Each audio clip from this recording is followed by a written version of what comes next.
minha idade eu errei.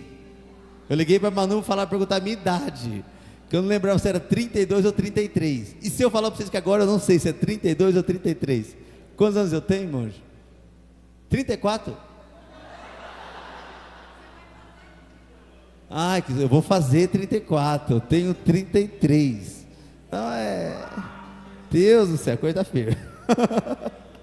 Coisa tá feia. Coisa tá feia, mas tem piores aí, viu? Tem uns 50, 60 aí que eu vou falar, viu? Tá esquecendo de cada coisa. Amados, e não se sabe. Então assim, o tempo vai dizer. E isso não está sendo muito fácil para nós. O que a gente sabe, que os médicos expressaram e a gente viu, é que ela tem uma hipotonia. Hipotonia é uma falta de um nutriente que faz não ter uma firmeza no pescoço. Uma coisa muito simples, mas ela não consegue firmar o pescoço, com isso ela não consegue sentar nem engatinhar. Então isso já está diagnosticado. Mas daqui para frente a gente não sabe. No início, quando a gente percebeu, a gente estava no shopping e olhando uma criança, e a gente falou: nossa, aquela criança deve ter uns 12 meses, um ano, porque a criança estava com o pescoço firme, olhando para nós. E a gente perguntou para os pais: quantos meses ele tem? E os pais falaram: o mês da nossa filha. Aí que a gente foi começar a entender que ela tinha uma hipotonia, que depois os médicos confirmaram. Então até aí é o que a gente sabe, que ela tem uma hipotonia. Não sei se ela vai falar, não sei se ela vai andar. O tempo vai dizer. Então por isso que eu não falo muito, porque muitas coisas nós ainda não sabemos. Mas eu decidi falar porque eu percebi o amor da comunidade, o amor da igreja. Vocês são meus irmãos, paz do Senhor, irmãos. Vocês se preocupam, vocês amam a gente. Então eu sinto na obrigação de falar sobre isso com os meus irmãos que me amam, e eu amo vocês. Então eu decidi abrir meu coração para vocês. Primeiro dia, quando a gente ouviu a palavra síndrome, eu e minha esposa ficamos chorando dentro do carro, e a gente só chorava, porque aí você já pensa, na síndrome de Down, etc, etc, e a gente nunca espera por isso. Mas hoje a gente lidar melhor com isso, o tempo nos ensina. Hoje a gente está moldado, não estamos 100%, mas a gente está bem melhor do que o começo. Amém? Mas tem algumas frases que eu ouvi, eu gostaria de esclarecer nessa noite. Frases como: o Tiago e a Manu não merecem. Principalmente o Tiago não merece pela dedicação, pela renúncia, pela devoção dele a Deus. Então o Tiago não merece. Eu ouvi essas frases alguma vez, e eu não estou aqui para ser advogado de Deus, porque Deus não precisa de advogado, mas eu estou aqui para trazer paz ao seu coração, assim como Ele trouxe paz ao meu coração. Amém? Em relação a isso. E tem uma coisa, por exemplo, que quando eu nasci com algumas deficiências também. Nasci com os meus pés atrofiados, não conseguia andar, tomava gadernal, batia a cabeça, e aconteceu uma cura na minha vida. Amém? Às vezes eu não sei se é 100%, mas fui curado. A glória, mais ou menos, às vezes falta uma porquinha ali, um parafuso ali, mas tamo bem, comparado a uns aí, tamo bem.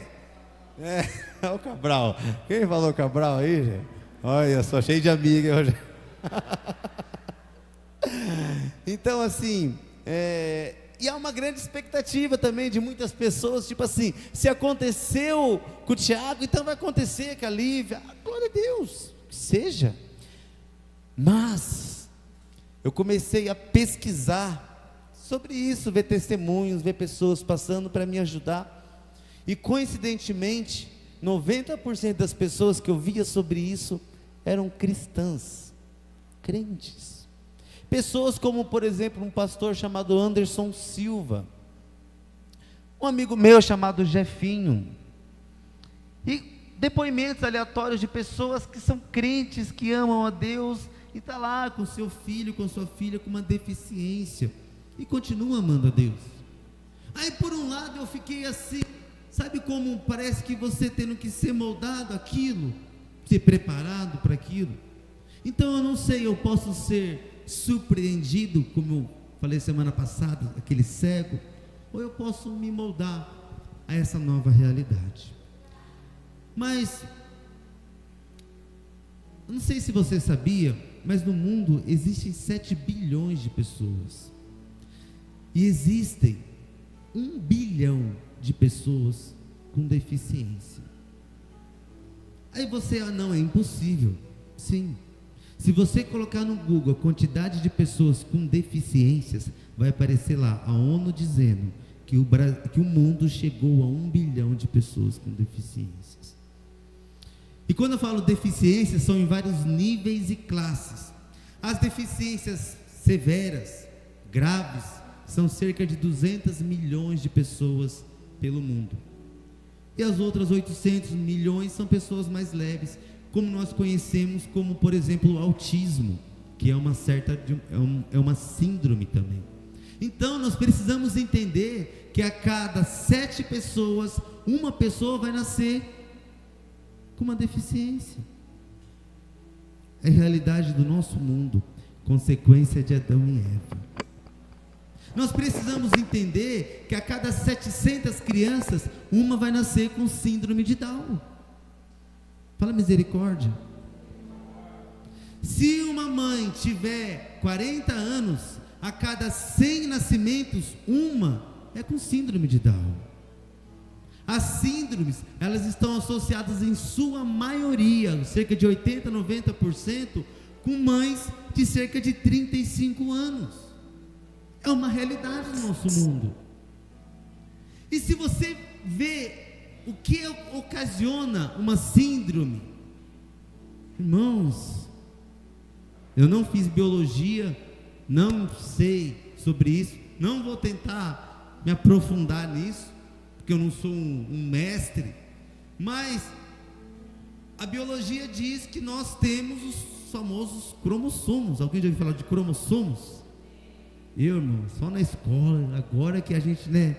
Mas, irmãos, é simplesmente você pegar 23 cromossomos do pai, através do espermatozoide, 23 da mãe, através do óvulo, quando se junta, que é o pai e a mãe, e vai nascer a criança. E nesses cromossomos, que é um X, uma deficiência, uma síndrome, é simplesmente um pedacinho do X, na hora de formar o X, o pai e a mãe. A síndrome de Down é simplesmente um X a mais no cromossomo 21, que é para ter 2 do pai e da mãe, e no momento de ele se unir, ele acaba se multiplicando e tendo 1 a mais, e é 3, e a síndrome de Down é muito grave, é muito severo, mas ao mesmo tempo é uma coisa mínima. E quando eu olho para isso, queima o meu coração, porque a gente só para observar, como aconteceu comigo, quando acontece algo assim. E Deus está falando: vocês não valorizam o que eu faço para você estar aqui, para os seus filhos estarem aqui. Porque uma coisa tão simples, uma falta de um nutriente, de uma vitamina, de uma proteína, faz a minha filha não se firmar o pescoço. Hoje nós estamos assim, mas as pessoas não dão graças. O povo não adora Deus. O povo não vem para a casa de Deus. O povo não dá graças. Porque, como eu já falei aqui, o ser humano, ele é assim, ele está andando numa estrada a 120 por hora, feliz, bebendo, conversando, de boa. Quando na estrada o carro quebra, e você abre o motor e você vê a complexidade de uma parte elétrica, de uma parte mecânica, e você olha e você fala: nossa, alguma coisa está errada porque quebrou. Mas quando o carro está 120 por hora, ninguém para pensar na complexidade, na engenharia que se criou para se fazer aquilo. Levando para o lado do ser humano, o homem, estou falando de nós, não estou falando dos médicos, cientistas e biólogos. E o julgamento com eles vai ser diferente, porque eles conhecem no profundo a criação perfeita de Deus. Mas o que queima meu coração é do ser humano não valorizar o que Deus fez, o que Deus está fazendo, o que Deus faz. Chega a ser um absurdo. Por isso que eu falo, e eu sempre falo, que eu não vejo julgamento como algo injusto. Constantemente as pessoas falam, mas Tiago, inferno. Eu falei, porque Deus criou, Deus formou, Deus fez, e o povo não quer nem saber de Deus. O povo não busca, o povo não adora, o povo não agradece. E quando eu reúno em rodas, as pessoas zombam e falam com orgulho que não vai na igreja, que não precisa ir na igreja. E Deus deu saúde, Deus deu vida, Deus deu ar. Então quando eu olho uma situação dessa, não abala a minha fé, pelo contrário, eu agradeço a Deus pela minha vida, eu agradeço a Deus pela minha família, e eu agradeço a Deus pela Lívia, porque quando eu estou naquela Unesp, eu vejo coisas. A Lívia é fichinha. Então nós precisamos mudar completamente a nossa postura. Eu falo isso por mim, irmãos, porque muitas vezes eu não valorizava. Mas não espera uma coisa acontecer assim para você tomar uma posição na sua vida. Deus não precisa de você, mas você precisa de Deus. Porque o dono da Apple morreu com 50 e poucos anos, simplesmente de uma doença que a ciência não conseguiu. Mas as pessoas estão assim. Uma pessoa me procurou e falou assim: Tiago, eu estou com uma pessoa enferma lá, mas eu estou desviado. Já que você tem mais crédito com Deus, faz uma oração para aquela pessoa não morrer. E eu penso, meu Deus, ela vai tomar uma posição. Por quê? Porque agora ela precisa de Deus. Mas ela pede para mim orar a Deus, mas a pessoa não vem na igreja. Essa é a realidade do mundo. Nem pela dor as pessoas estão tomando vergonha na cara e estão vindo para a casa do Pai. Então sim, serão julgadas, porque criar o ser humano, um bebê nascer, uma barriga de um ser humano crescer, é só Deus que faz. E como Romanos diz, o mundo será julgado quando as pessoas chegarem diante de Deus e falar: ninguém pregou para mim, Deus, eu não posso ser julgado. Deus vai falar: olha no espelho, e quem que poderia ter criado você a não ser eu? Mas você não procurou me conhecer. E eu saí do culto domingo passado, e minha filha começou a passar mal, e eu fui para o hospital, e nós ficamos lá, e nós voltamos para o hospital, e hoje ela está internada, desde semana passada. Para você ver que eu não gosto de ficar expondo, me vitimizando. Muita gente nem sabe que eu saí do culto aqui e fiquei até de madrugada com a minha esposa no hospital, com a minha filha.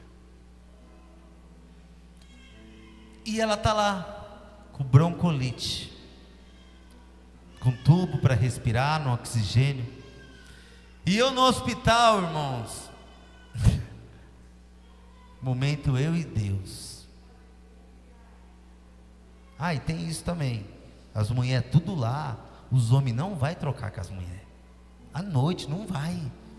Tem uma mulher lá que o homem desligou o celular, e a mulher falou: você não vai vir trocar comigo? E o cara falou: eu dormi. Fala misericórdia, irmãos. E eu lá, naquela Unesp, aquela comida gostosa, aquele tempero, aquele sazon. Eu acostumado com a comida marmita da minha mãe. Oh meu Deus. E eu comecei a falar com o Senhor. Irmãos, eu comecei a ver o meu Jesus, a pessoa que eu mais admiro neste mundo. A dor dele me salvou, a dor dele me curou, me restaurou, me libertou, me salvou. E quando eu vejo o apóstolo Paulo, o que aquele homem, o segundo homem que eu mais admiro nessa terra, o que ele passou, o que ele sofreu, me restaurou. Então hoje, eu vou usar a minha dor para te fortalecer, para te levantar, para te restaurar. Porque aconteceu isso com o meu mestre Jesus, com o apóstolo Paulo na minha vida. Isso precisa continuar. A dor vai curar. Amém? 2 Coríntios capítulo 12, verso 7.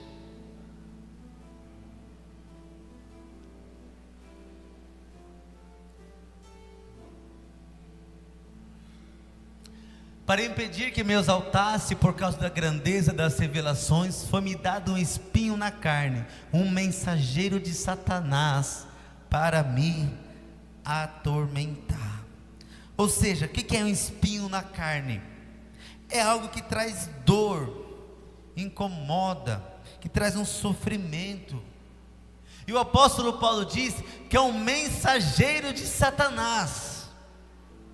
Tem uma dor na vida deste homem, e ele diz como mensageiro de Satanás. A Bíblia diz que Satanás, ele fica lançando seta na nossa mente.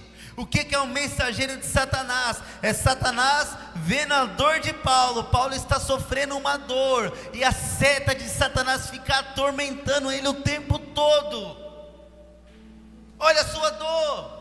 Cadê Deus que não vai entrar com providência? Cadê Deus que não vai fazer nada? E aquilo está machucando Paulo, e as setas do inimigo estão vindo sobre ele, atormentando. Mensageiro de Satanás. E olha o verso 8. 3 vezes eu roguei ao Senhor que o tirasse de mim. Irmãos, o apóstolo Paulo não fala, eu pedi para Deus. Não. O que é rogar, igreja? É clamar, é gritar, é esbravejar. Deus, eu não aguento mais essa dor, tira de mim, Deus. O silêncio. Então eu vou pedir mais uma vez. Deus, tira de mim, eu estou rogando, eu estou clamando. Silêncio. 3 vezes ele pediu para Deus. Mas irmãos, quem é esse homem? Ele não é o Zé Ninguém aqui. Ele não é qualquer pessoa. Só um exemplo de quem que é esse homem. Olha o que a Bíblia diz em Atos 19:11. Mas ele me disse, Atos 19:11. Deus fazia milagres extraordinários por meio de Paulo, de modo que até lenços e aventais que Paulo usava eram levados e colocados sobre os enfermos. Estes eram curados de suas doenças, e os espíritos malignos saíam das pessoas. Olha quem é esse homem. O próprio lenço, é tanta unção na vida desse homem, que o suor, o lenço dele tinha tanta autoridade, tanto revestimento de Deus, que tocava e curava as pessoas. Mas agora esse homem, ele está clamando para Deus. Olha o outro exemplo, capítulo 20, verso 9. Um jovem chamado Eutico, que estava sentado numa janela, adormeceu profundamente durante o longo discurso de Paulo. Vencido pelo sono, caiu do 3º andar. Quando levantaram, estava morto. Paulo desceu, inclinou-se sobre o rapaz e o abraçou, dizendo: não fiquem alarmados, ele está vivo. Um abraço do cara faz uma pessoa ressuscitar. Então, se a gente somar crédito, olha o crédito que ele tem com Deus. Mas agora esse homem, ele está rogando, ele está clamando, ele precisa de um milagre. Mas as coisas não são bem assim. Porque tem coisas que a gente clama e não acontece. E é uma pergunta para você: você está pronto para isso?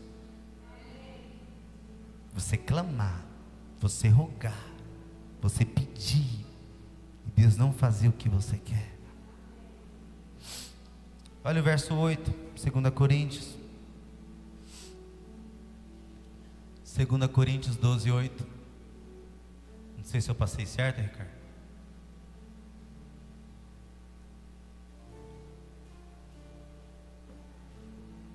Três vezes roguei ao Senhor que tirasse de mim, mas Ele me disse: minha graça é suficiente a você, pois o meu poder se aperfeiçoa na fraqueza.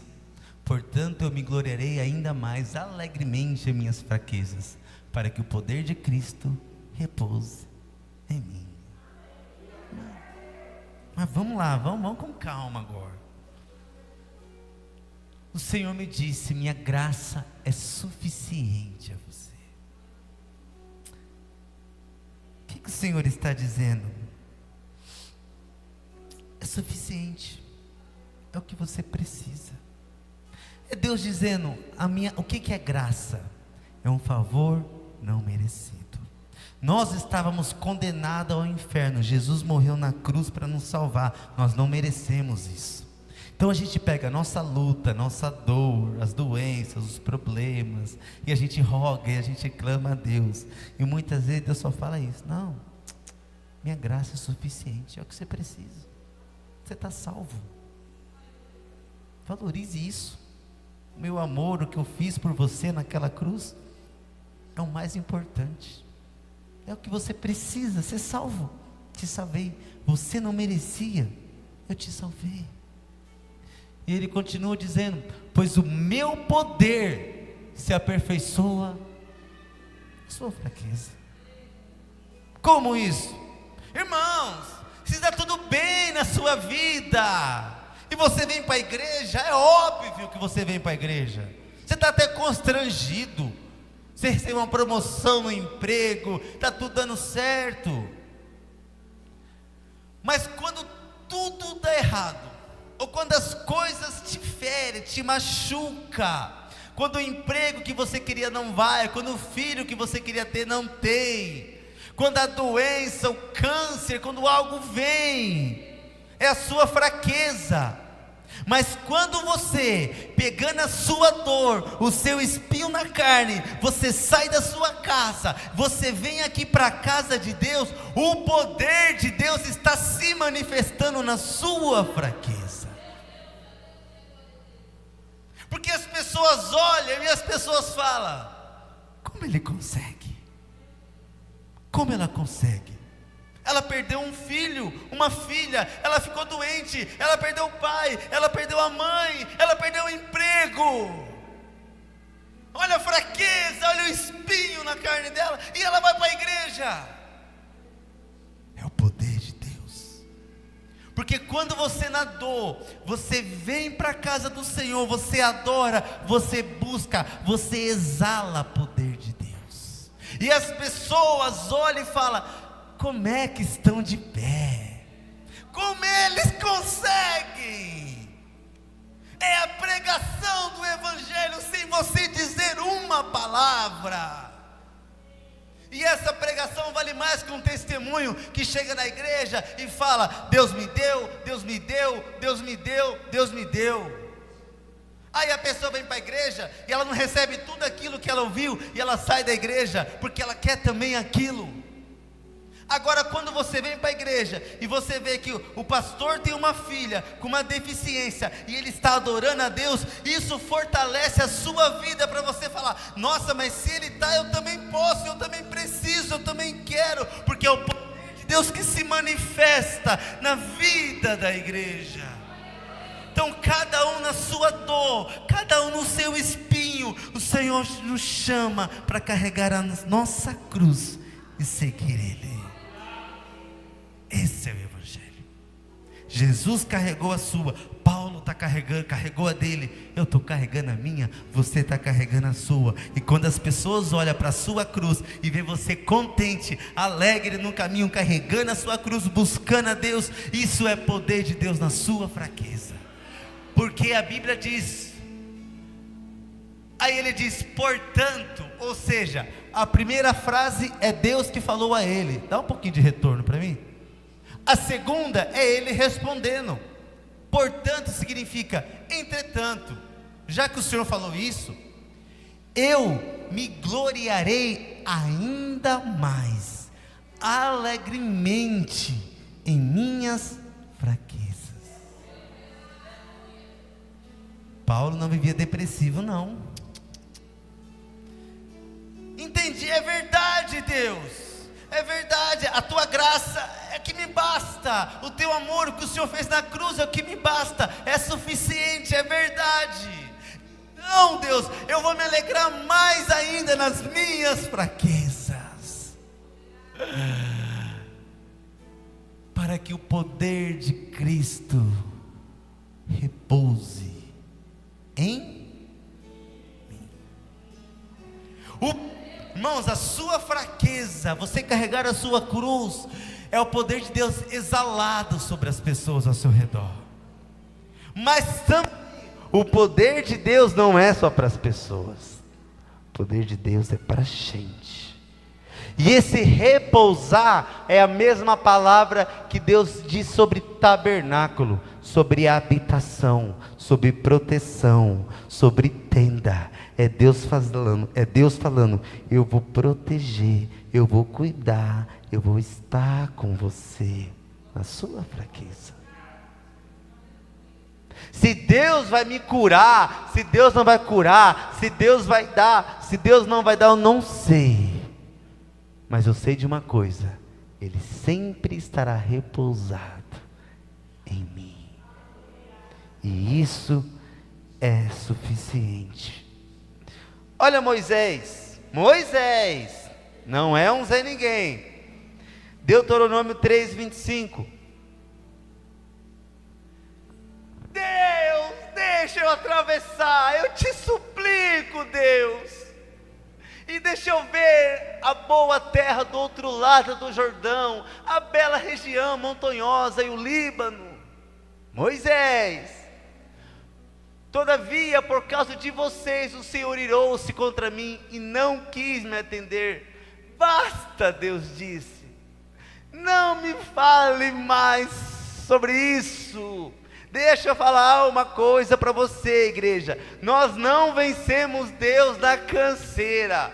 Não existe esse evangelho, você pode encostar Deus na parede e Deus vai te... Não existe isso, porque se Moisés não conseguiu com Deus, não é nós que vai conseguir. E Moisés está falando, Deus deixa, Deus está falando, para Moisés, chega, para de ser mal criado, menino. Não já falei não? Não do pai não é não do pai hoje, que muitas vezes a gente acaba cedendo. Não do pai é não. E Deus falou, Moisés, chega, eu já falei sobre isso. Não. Você está pronto para isso? Para Deus chegar e falar, não. Pode espernear, pode. O que Deus está nos ensinando é, Deus, seja feita a sua vontade, Deus. Se for possível, passa de mim este cálice. Se for possível, mas seja feita a sua vontade, Pai. O Senhor sabe de tudo. Próximo. Som. Suba ao ponto mais alto do Pisga e olhe para o norte, para o sul, para o leste, para o oeste. Veja a terra com seus próprios olhos, pois você não atravessará o Jordão. Não! Próximo. Portanto, dê ordens a Josué, fortaleça-o, encoraje, porque será ele que atravessará a frente deste povo, e lhe repartirá por herança a terra que apenas você verá. Tem coisas que a gente só vai ver, mas não vai acontecer. Mas isso tudo é Deus nos ensinando, isso não pode te mudar. Por que que você ama Deus? Pelo que Ele faz, ou pelo que Ele é?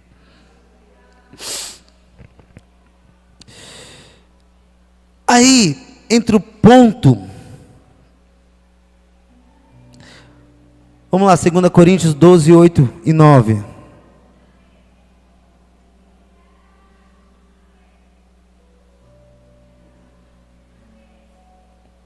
Nossa, não, põe o próximo aí. Pode ir passando. Próximo. Por isso, por amor de Cristo, regozijo-me nas fraquezas, nos insultos, nas necessidades, nas perseguições, nas angústias, pois quando eu sou fraco, é que eu sou forte.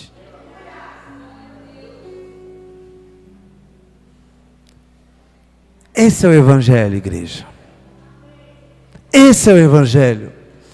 Eu me regozijo, eu me alegro. Amém, Senhor. Nas fraquezas, amém. Nos insultos, amém. Necessidades, perseguições, angústias. Pois quando eu sou fraco, é que eu sou forte. E esse forte, vou tentar explicar. É você pegar sua dor, e você está caído no chão, e Deus pegar você assim, e levantar você, e começar a andar com você. E as pessoas olhando você, e as pessoas não entendem como é que você está andando, passando por tudo isso. É a força de Deus que te pegou, te levantou, te sustenta e te leva. O que Deus está dizendo é: deixa a sua dor sarar, deixa o seu sofrimento trazer alegria. Porque quando as pessoas olham e falam: como ele consegue? É impossível, aos olhos humanos, ele está assim, pelo que ele está passando, não é possível, como ele consegue? Deus,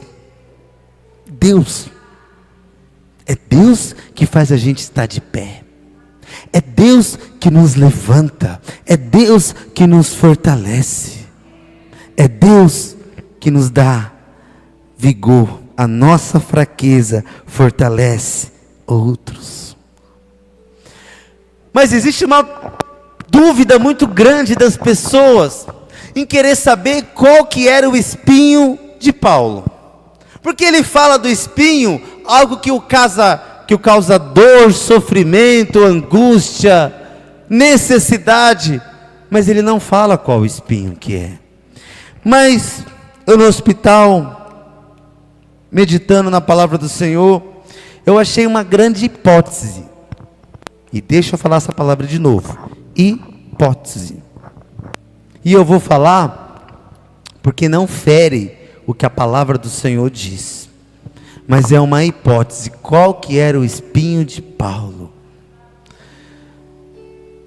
Uma coisa que eu achei interessante é que nas cartas de Paulo à igreja, que é metade da sua Bíblia do Novo Testamento, não foi ele que escreveu. As 13 cartas ou 14 cartas, colocando Hebreus, que não se sabe se foi ele, Paulo não escreveu.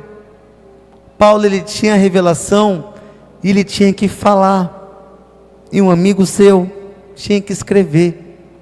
Paulo não conseguia escrever suas próprias cartas. Mas vamos ver isso na Bíblia. Romanos capítulo 16, verso 20. Em breve o Deus de paz esmagará Satanás debaixo dos nossos pés, e a graça do nosso Senhor Jesus seja com vocês. Timóteo, meu cooperador, envia saudações, bem como Lúcio, Jason, Sosipatro, meus parentes. olha que nome lindo. Eutércio, que redigia esta carta, saúdo vocês no Senhor. Carta aos romanos, Paulo não escreveu, Paulo falava, e esse homem, que era o seu secretário, escrevia. E a pergunta é, por que Paulo não escrevia suas próprias cartas? Tinha alguma coisa nesse homem que impedia dele de escrever as suas cartas, porque se ele está tendo a revelação, era só ele escrevendo, mas ele não conseguia. E o que Paulo fazia? No finalzinho da carta, ele pegava a caneta da época e escrevia. Olha o que a Bíblia diz, 1 Coríntios 16, 21. Eu, Paulo, escrevo essa saudação de próprio punho.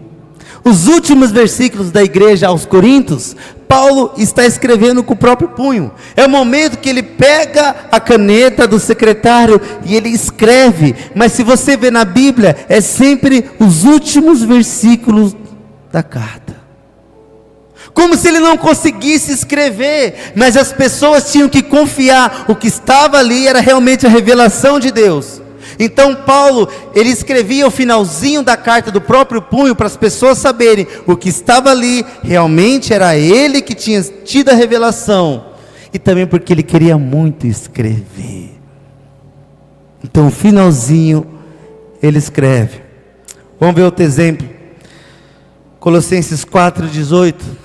Eu, Paulo, escrevo essa saudação de próprio punho, lembram-se das minhas algemas, graça seja com vocês. Os últimos versículos da carta, ele pega e ele começa a escrever. E quando ele diz o próprio punho, é no sentido, não está fácil para mim escrever, mas eu estou me esforçando, estou escrevendo aqui, com o próprio punho para vocês. Mais um exemplo, para confirmar essa tese. Vejam o último capítulo da igreja da galáxia.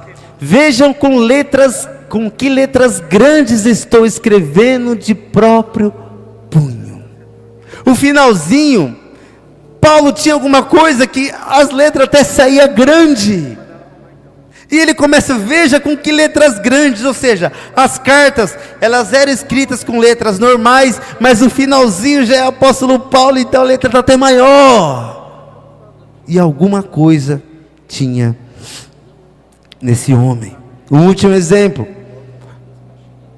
como sabem, foi por causa de uma doença que eu preguei o evangelho pela primeira vez a vocês. Paulo, nós sabemos que Paulo, ele era um homem estudado, estudou aos pés de Gamaliel, um dos maiores professores da época, um grande líder, um grande soldado, um grande guerreiro, um homem muito inteligente, mas algo aconteceu na vida deste homem, a ponto de ele não conseguir escrever a própria carta, e ele diz que uma enfermidade, uma doença, aconteceu na vida dele. A Bíblia diz que no encontro de Deus com Paulo, Paulo ficou cego quantos dias? 3. E depois de 3 dias, Deus restaura a visão para Paulo. Mas parece que a visão dele não está a mesma. Se ele era um grande estudante, ele não tinha problema.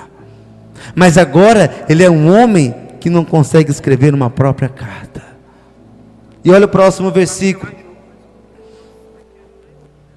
Embora a minha doença tenha sido uma provação, vocês não me trataram com desprezo ou desdém, ao contrário, receberam-me como se eu fosse um anjo de Deus, com o próprio Cristo Jesus. Pela lógica, as pessoas quando olhavam Paulo, era simplesmente um desprezo, um desdém. Olhar para o apóstolo Paulo, ele está dizendo que pela lógica, vocês iriam me tratar assim, mas vocês não me trataram. Ou seja, quando as pessoas olhavam para Paulo, tinha alguma coisa nele, que as pessoas o desprezavam. Tinha alguma deficiência neste homem, a ponto de não conseguir escrever uma carta. E olha o próximo versículo. O que aconteceu com a alegria de vocês? Eu tenho certeza que se fosse possível, vocês teriam arrancado os próprios para dá-los a mim. Deus, eu quero escrever minhas cartas. Deus, eu quero, eu preciso. Não. Deus, por favor, eu te suplico, eu te rogo. Eu estou sendo desprezado, eu não consigo escrever as minhas cartas. E ele diz para as pessoas, que as pessoas amam o apóstolo Paulo, assim como vocês me amam. E ele diz, eu sei que se fosse possível, vocês seriam arrancados de seus próprios olhos e me dado. Ou seja, quando ele ficou cego 3 dias, e ele voltou a enxergar, ele não era o mesmo. Uma grande provação na vida deste homem. E ele pediu, e ele pediu, e ele pediu. É esse nível que Deus quer de mim, de você. E voltando no texto de Coríntios, para impedir que eu me exaltasse por causa da grandeza das revelações, foi-me dado um espinho na carne, um mensageiro de Satanás, com setas, para me atormentar. E 3 vezes eu roguei ao Senhor que o tirasse de mim. Mas Ele me disse, não, minha graça é suficiente para você, porque o meu poder ele vai se aperfeiçoar na sua fraqueza, Paulo.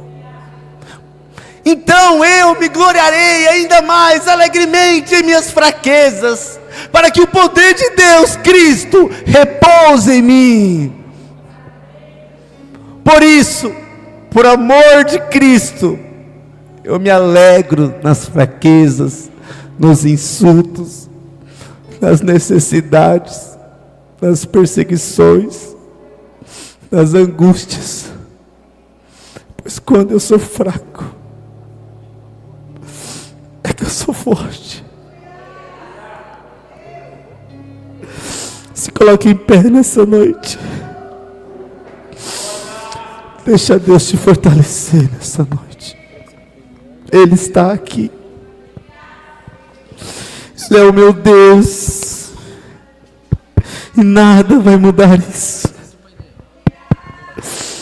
Senhor, é o Senhor que me faz forte. É o Senhor que nos trouxe até aqui, Deus. É o Senhor que nos sustentou. É o Senhor que repousou sobre nós e nos deu forças. Não foi a gente, foi o Senhor. E nós precisamos entender que o suficiente é a graça, é a cruz, a cruz é suficiente. E nada mais importa, não importa o que você passe, não importa os não de Deus na sua vida, nada mais importa, porque Jesus morreu na cruz para nos salvar, e há uma promessa de vida eterna, onde Ele enxugará dos nossos olhos toda lágrima. Então não importa o que eu vou sofrer nessa terra, mas eu vou chegar no céu um dia, vou falar, Deus, não vou nem rogar, quero a minha filha, desde o comecinho, como ela é, eu quero estar com ela aqui. Deus vai falar, tá bom, você venceu. O mundo sofre, porque o mundo, a vida deles é este mundo, e quando eles não têm o que tem aqui no mundo, para eles acabou. A gente não é deste mundo, a gente é peregrino, a gente é do céu. Por isso que o sofrimento, a depressão, o abatimento, a doença, a dor não pode atingir você, porque se atinge você, te tira você da presença de Deus, é porque os seus olhos estão na terra, não estão no céu. Porque quando os seus olhos estão no céu, alegria dentro de você, força, paz. Vamos louvar ao Senhor nessa noite.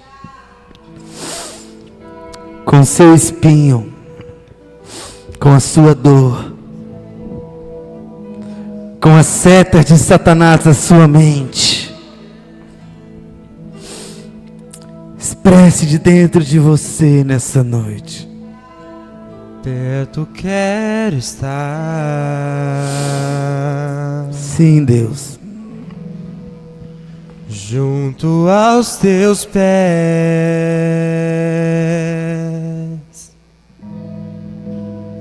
pois prazer maior não há que me render e te adorar. Quantos anos faz que você já canta essa canção? Tudo que há em mim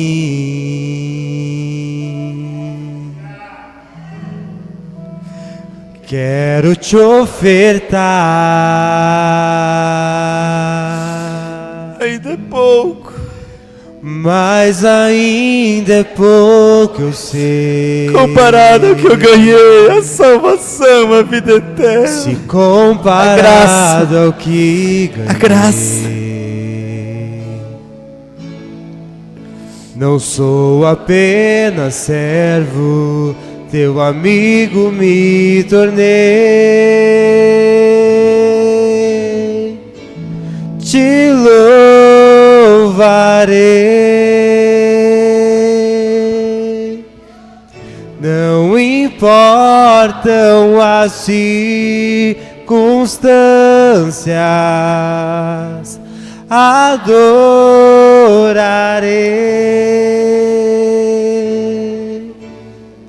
somente a ti, Jesus. Sim, Deus.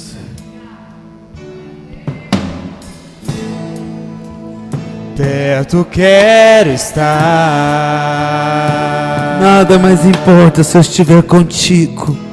Junto aos teus pés,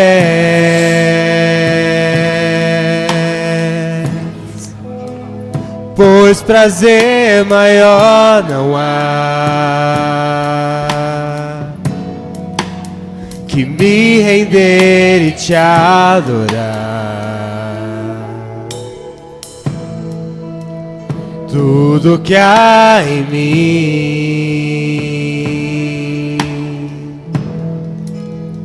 quero te ofertar,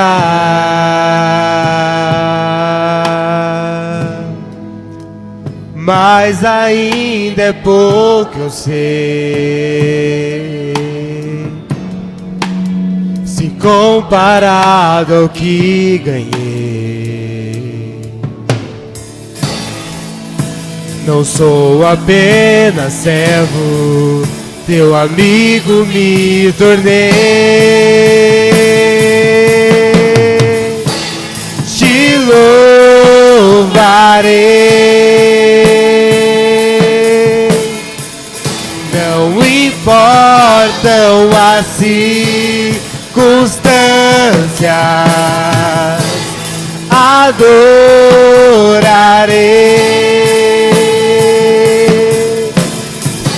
somente a ti, Jesus. Eu te louvarei, te louvarei. Não importam as circunstâncias, adorarei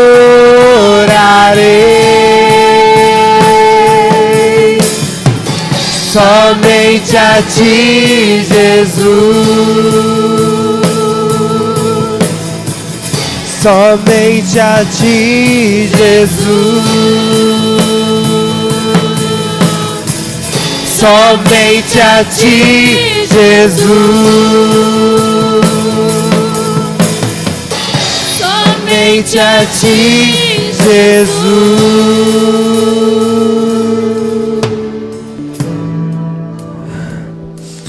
O Senhor te chama para descansar. Descansa nele. Não queira entender ele. Não queira entender os 800, 1 bilhão. Não queira, não queira. Não adianta estar acima do nosso entendimento. Entenda só a cruz. Entenda só o descanso, a tenda que Ele prometeu fazer sobre você.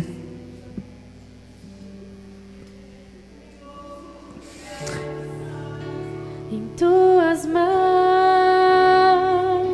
descansarei meu coração.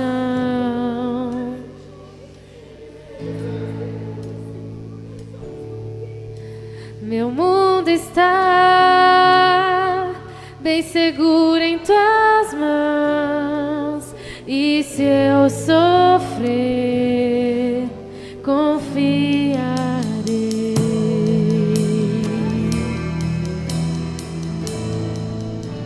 Sim, eu creio em ti, Jesus.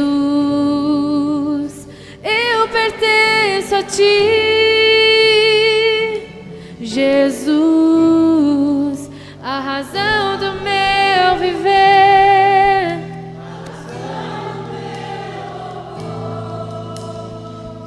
Tudo que sou.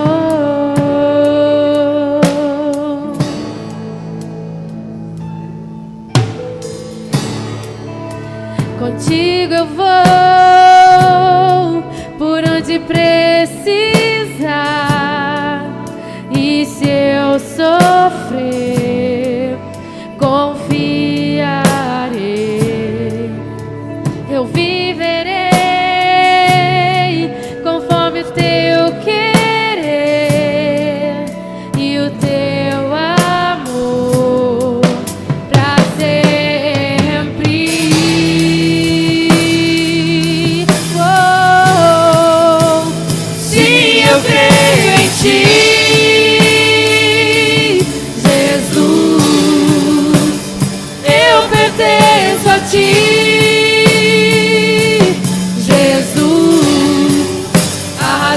do meu viver, a razão do meu louvor.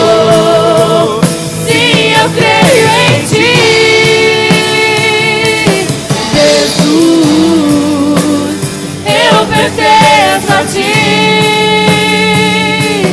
Jesus. A razão do meu viver, a razão do meu louvor.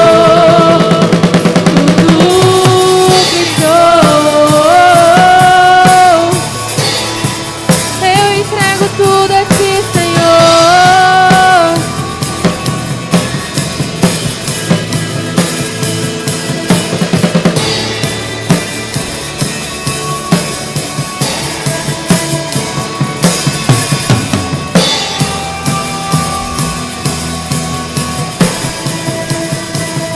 Eu te adoro.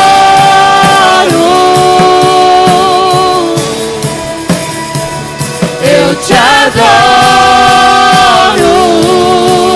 Deus. Eu te adoro,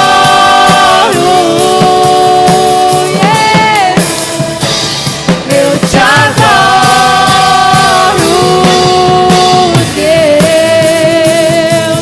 Eu te adoro. Igreja, declare isso a Ele. Eu te adoro, Deus. Oh, porque em meio à adoração que Ele cuida de nós. Oh, aleluia. Eu te adoro,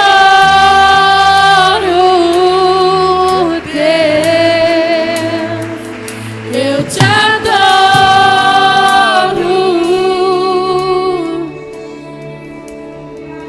Nós te adoramos, Deus. Te adoramos. Comece a cantar, igreja. Te adoramos, Deus. Te adoramos.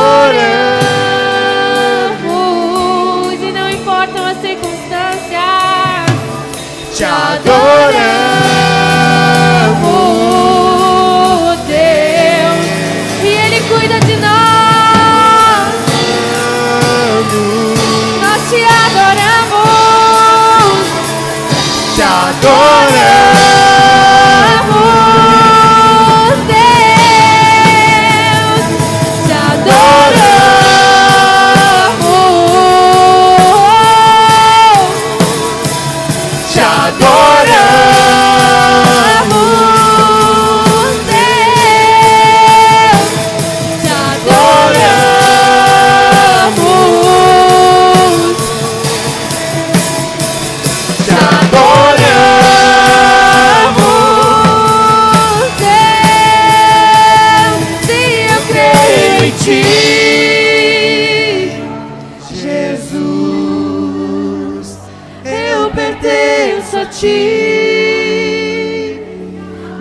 Jesus, a razão do meu viver, a razão do meu louvor, tudo que sou. Aleluia. Aleluia. Aplauda ao Senhor nessa noite.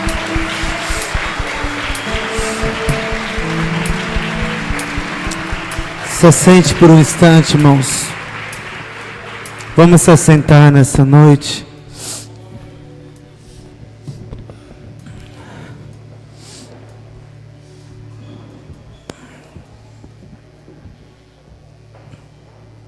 Eu gostaria de pedir duas coisas para os irmãos.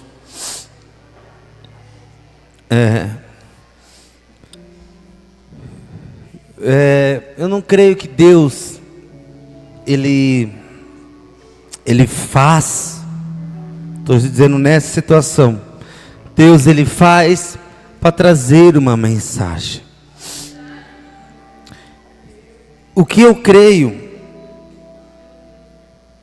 é que todas as coisas cooperam para o bem. O que significa isso? É já que aconteceu, eu vou trazer isso para o bem, para o poder do Evangelho. Isso mexeu muito comigo,